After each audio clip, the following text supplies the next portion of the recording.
Yang menarik di sini adalah sebagian besar dari para pedagang ini sudah bisa berbahasa Indonesia, persis seperti di Mekah. Sekarang jam berapa? Sekarang jam berapa ya? Keren nih, orang Korea bisa pakai bahasa Indonesia. Siapa sangka di Korea banyak yang bisa berbahasa Indonesia. Seperti yang diungkapkan Profesor Malaysia, mereka juga ingin bahasa Melayu bisa mendunia seperti bahasa Indonesia. Di mana-mana selalu ramai yang cakap bahasa Indonesia. Namun untuk bisa mendunia, penutur bahasa Melayu harus banyak seperti Indonesia. Penuturnya hampir 300 juta jiwa penutur. Namun apa bisa Malaysia seperti bahasa Indonesia yang bisa menjadi primadona di negara lain?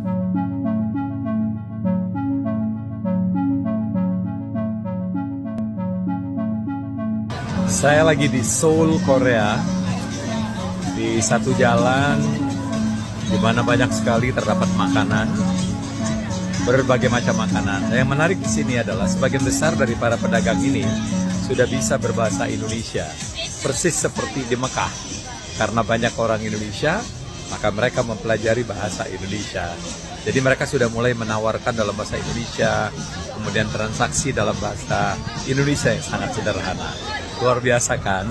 Jadi kalau mereka berhasil menarik turis dari Indonesia, kita berhasil mengekspor bahasa Indonesia.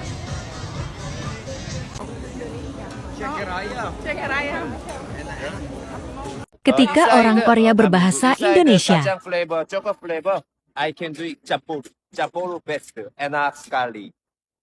Outside kids satu pula, hadiah, very good. One box, 6.000. Terima kasih. Golum. Enak sekali, enak. Teman ini di Myeongdong, Seoul. Ini ada penjual krepes asli orang sini. Tapi KTP-nya sini. Tidak. KTP-nya enggak, KTP. KTP-nya tidak ada. Hanya itu orang Korea. Korea. Oh. Di KTP Indonesia nggak ada. Enggak ada. Tapi orang tuanya Ada. ada KTP Indonesia. Gitu. Saya tinggalnya hanya di Seoul. Hmm. Tapi orang tuanya tinggal di situ. Oh, orang tuanya doang yang di sana. Nah, orang tuanya ada KTP, tapi saya tidak ada. Tapi masih bisa baca huruf Indonesia, masih bisa. Oh iya bisa. Masih bisa. 어디? Solo. Solo, welcome. Sudah coba ini? Belum. Ini mau coba. Saya buatlah, tengoklah. Oke. Kak. 나 인도네시아 말 조금해. 봐봐, 이쪽으로. 네, 이쪽으로. 시디키 이렇게. Kesini. 트레디시 분, 슈, 시, 물, 릇. 아바 ini. Madu. Madu. Campur madu. Direbuskan dan dikeringkan madu matang selama seminggu. Keras. Oh. Sangat keras. Ini maizena. Lubang. Lubang lagi loh. Jaring. Indonesia baby. Jakarta? Bukan Jakarta, sorry. Solo bawa, I'm sorry lah. Jokowi. Dari Jokowi bawa. Buat 16.000 tadi madu. 16.000, 100% handmade, pencuci mulut. Halo, assalamualaikum. Asli mana? Malaysia. Oh, lagi jalan-jalan. Pusing-pusing. Oh, gitu. Gimana Korea? Maaf ya, saya bisanya bahasa Indonesia. Gak apa-apa. Paham. Oh, sudah berapa lama di sini? 4 hari. 4 hari. Lagi ikut tur? Sendiri saja. Oh, sendiri saja. Oh, backpacker. Oh, 안녕하세요. Saya orang Korea tapi bisanya bahasa Indonesia. Oh, ya, tapi pernah ke Malaysia juga. Tinggal di mana? Di kota mana di Malaysia? Kuala Lumpur. Hah? Beside. Oh, dekat. Dekat. Dekat dari Kuala Lumpur. Oh, berdua jalan-jalannya. Ya. Oh, gitu teman. Kakak, adik kakak. Oh begitu. Bu bisa paham bahasa Indonesia? Bisa ya? Oh boleh. Oh sudah punya teman Indonesia? Enggak. Oh enggak, tapi bisa enggak ya? Kalau Malaysia kan tidak gitu kan? Tak gitu ya. Kita juga perlu memikirkan, menimbangkan bahawa bagaimana negara jiran kita Indonesia memainkan peranan menyebarluaskan bahasa Indonesia. Dalam lawatan kami ke Korea, kami pergi ke Hankook University, di mana kami bertemu, bahasa Indonesia yang diutamakan, bukan bahasa Melayu, dan pengucapan dalam bahasa Indonesia. Walaupun ada pensyarah daripada Malaysia mengajar di situ. Ini juga perlu berbeza dengan di China, seperti yang sebutkan awal oleh pengurusi tadi. Di Beijing Foreign Studies ada 18 institusi yang mengajar bahasa Melayu, yang ada di peringkat ijazah dan juga di peringkat diploma. Sedangkan di Korea masing-masing, dan juga di Jepun juga semua dalam bahasa Indonesia. Dan sekarang ini sudah ada usaha yang amat aktif dilakukan oleh Indonesia menyebarluaskan bahasa Indonesia ke Thailand.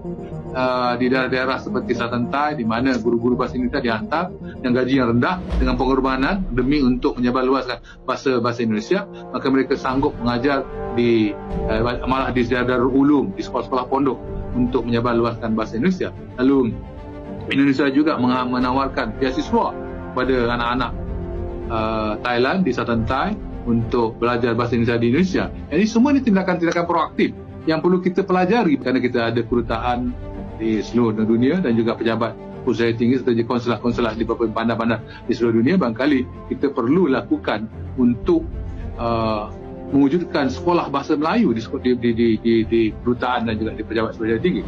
Dan kita ada atasci pendidikan yang barangkali tugas atasci pendidikan itu bukan sahaja untuk menjaga kepentingan pelajar-pelajar kita di luar negara, tapi juga berperanan untuk menyebarluaskan bahasa Melayu antarabangsa, membuka kelas-kelas bahasa Melayu.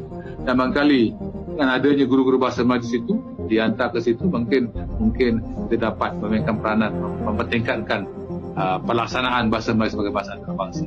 Nah, ini saya dari pengalaman kami di Madagaskar dapati amat proaktifnya kedubes atau kedutaan besar Indonesia di Madagaskar di Antananarivo dengan memperkenalkan bahasa Indonesia di kalangan orang-orang di Madagaskar. Itu juga kita perlu juga berusaha bagaimana untuk memastikan dialek Melayu yang seperti Selatan Thai dan juga di Filipina itu dapat kita akrabkan, dapat kita rapatkan dengan perkenalkan bahasa Melayu.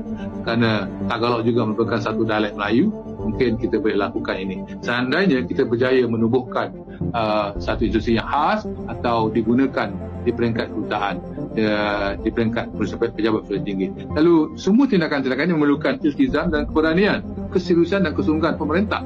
Seandainya pemerintah sepele, tidak mahu, tak serius, maka tengah sendirinya terjunam ke bawah lah bahasa Melayu itu. Apatah lagi apabila sekarang ini di negara kita, bila PPSMI dilaksanakan, DLP dilaksanakan, orang sudah mula mana remeh bahasa Melayu.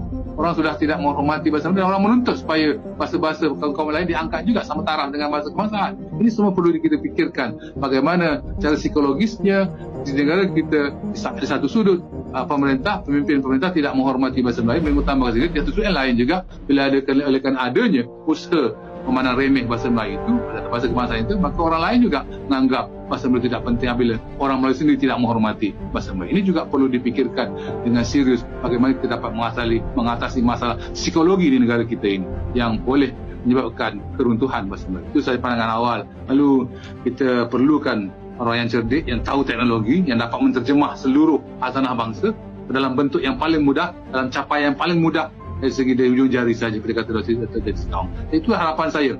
Dan kita juga memerlukan pemimpin yang iltizamnya tinggi, bahawa di sebalik kita perlukan pemimpin yang berintegriti, pemimpin yang juga mempunyai keyakinan terhadap dirinya dan juga keyakinan terhadap bahasanya. Kalau dia tidak yakin dengan bahasanya, dia memperluaskan sekolah swasta, memperluaskan sekolah antarabangsa, dengan sendirinya dia menghina sendiri bahasanya. Jadi kita perlukan pemimpin yang mempunyai harga diri, mempunyai jati diri yang kuat untuk membangunkan sebuah tamadun Malaysia yang baru dia akan datang. Terima kasih, Terima kasih.